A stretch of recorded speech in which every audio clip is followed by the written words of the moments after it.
Est-ce que vous savez pourquoi je me permets de vous contrôler, monsieur? Pour le casque? Ouais, c'est interdit sur un vélo, monsieur. C'est une verbalisation de 90 €, monsieur. C'est vrai. C'est vrai.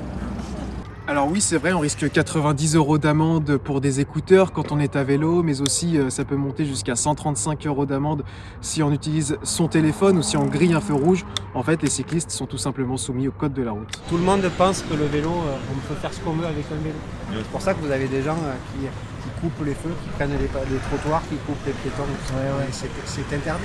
En fait, il faut savoir que depuis l'an dernier, la ville souhaite simplifier et fluidifier les déplacements urbains, notamment grâce à son code de la rue. Et c'est pour ça d'ailleurs que les principaux axes routiers sont passés à 30 km/h dans la ville rose.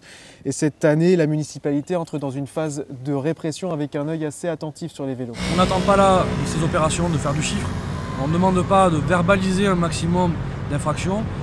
On demande de constater les choses, de les verbaliser et au cours de la verbalisation de prendre le temps d'expliquer. C'est ce qu'on attend aussi, de la pédagogie, de la fermeté, mais de l'explication et de l'accompagnement de la sanction. On a constaté qu'en réalité un certain nombre de règles dans nos déplacements n'étaient pas respectées parce que la règle n'était pas connue. C'est donc ainsi notre volonté d'avoir créé un code de la rue. Le code de la rue, pour faire simple, en fait, c'est un livret qui rappelle les bonnes pratiques et les réglementations en vigueur pour que les vélos, les piétons, les trottinettes électriques aussi et les voitures puissent se partager au mieux l'espace urbain. Et il est important de rappeler qu'actuellement dans Toulouse et sa métropole, il y a plus de 800 km d'aménagements cyclables et qu'un réseau express vélo est en train d'être construit. Il y aura plus de 400 km de pistes cyclables sécurisées pour faciliter la circulation et ça devrait être prêt d'ici 2030.